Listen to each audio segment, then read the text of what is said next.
জুবিন দা কি পৰিস্থিতিত আমাৰ মাজত আজি নাই সেই কথা আমাক লাগিব, সেইটো ইস্যু হ'ব লাগিব। গতিকে কাৰ কাৰণে কাৰ দুখত জুবিন দা আজি আমাৰ মাজত নাই, কোনে হত্যা কৰিলে জুবিন দাক, সেই কথা যে মই যে কৈ আছিলো ছিংগাপুৰত অনুষ্ঠিত হোৱা যিটো নৰ্থ ইষ্ট ফেষ্টিভেলৰ সংগীতানুষ্ঠান, সেইটো হাই কমিছন অফ ইণ্ডিয়া ভাৰত চৰকাৰে প্ৰেজেণ্ট কৰিছিলে। গতিকে ভাৰত চৰকাৰ জগৰীয়া, ভাৰত চৰকাৰ ডেফিনেটলি জগৰীয়া। আৰু যিবিলাক মেনেজাৰকে আদি কৰি যিবিলাকে ইয়াত প্ৰাৰ্থী কৰিছিলে, সেই মানুহবিলাক জুবিন দাৰ হত্যাকাণ্ডটোৰ লগত জড়িত, তেওঁলোকৰ কঠোৰ শাস্তি সেইটো থাকিব লাগিব এজেণ্ডাত। জুবিন দাক আমি ন্যায় দিব লাগিব। জুবিন দাই যেনেকে অন্যায়ৰ বলি হ'ল, সেই অন্যায়ৰ বলি হোৱা যাৰ কাৰণে অন্যায়ৰ বলি হ'ল, তেওঁলোকৰ উপযুক্ত শাস্তি লাগিব। ইয়াৰ কাৰণে বিজেপি দায়বদ্ধ, ইয়াৰ কাৰণে নৰ্থ ইষ্ট ইণ্ডিয়া ফেষ্টিভেলৰ উদ্যোক্তা দায়বদ্ধ, ইয়াৰ কাৰণে ইয়থ পাৰ্টি কৰা ছিংগাপুৰত থকা এই অসমীয়া কেইটা, যিকেইটাক হিমন্ত বিশ্ব শৰ্মাই চোকা চোকা ল'ৰা বুলি ক'লে, মানে অসমৰ তেওঁলোক নাগৰিক, ভাৰতৰ নাগৰিক, তাৰ পাছত তেওঁলোকে ছিংগাপুৰত এতিয়া কিবা জীৱিকাৰ কাৰণত আছে, জীৱিকাৰ কাৰণে আছে, আৰু তেওঁলোকে ইয়াত ষ্টেটমেণ্ট দি গুচি গ'ল। কিন্তু ইয়াতে তেওঁলোকৰ ভোটাধিকাৰ আছে, এজনক বাদ দি। তেওঁলোকৰ কথাটো সুধোতে কৈছে যে যিবিলাক ইয়থ পাৰ্টি তাত মস্তি কৰিলে মদে মাংসৰে, আৰু তেওঁলোকৰ সেই মস্তিৰ বলি হৈ জুবিন দা আজি আমাৰ মাজত নাই। তাৰপাছত তেওঁলোকৰ কথা কৈছে তেওঁলোক বোলে ছিংগাপুৰত থকা ল'ৰাবিলাক চোকা চোকা ল'ৰা। চোকা চোকা ল'ৰা বুলি ক'লে আমাৰ কলিজাক তেওঁলোকে মৃত্যুৰ মুখলৈ পেলাব পাৰিব, জুবিন দাক তেওঁলোকে হত্যা কৰিব পাৰিব নেকি? এইটো কি কথা কৈছে মুখ্যমন্ত্ৰী?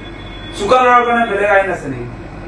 চোকা চোকা ল'ৰা, মেধাৱী ল'ৰা বুলি যে ক'লে ছিংগাপুৰৰ খিনি, এতিয়া আমাৰ ইয়াৰ খিনি যেনেকে গ্ৰেপ্তাৰ হৈছে তেওঁলোক গ্ৰেপ্তাৰ হ'ব লাগিব। ছিংগাপুৰৰ চিটিজেন হোৱা হ'লে বেলেগ কথা আছিল, যিহেতু তেওঁলোক ইয়াৰ চিটিজেন, ভাৰতৰ অসমৰ চিটিজেন। গতিকে বাকী কেইটা মানুহ কেনেকে আচলতে জুবিন দাৰ ইয়থ পাৰ্টিত থকাৰ কাৰণে এৰেষ্ট হৈছে, যিবিলাক ইতিমধ্যে এই কালপিত কেইটাৰ কথা কৈছে, সেইবিলাকো কালপিত। গতিকে তেওঁলোকো আচলতে আহিব লাগিব, গ্ৰেপ্তাৰ হ'ব লাগিব, তেওঁলোকৰ শাস্তি হ'ব লাগিব। গতিকে আইন চোকা মানুহৰ কাৰণে বেলেগ নহয়, আছে নেকি তেনেকুৱা চেপ্টাৰ?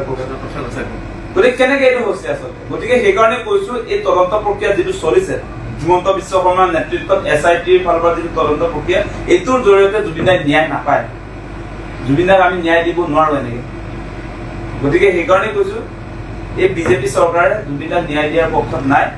সেইকাৰণে আমি গমো পাই আছো ভিতৰি তেওঁলোকৰ মূল কথাটো হৈছে যে গভৰ্ণমেণ্ট ইনভলভমেণ্টটো আচলতে এই জুবিন দাৰ এই হত্যাৰ ঘটনাটোৰ লগত কেনেকে আছিলে সেইবিলাক ডিলিট কৰাবৰ কাৰণে SIT তদন্ত।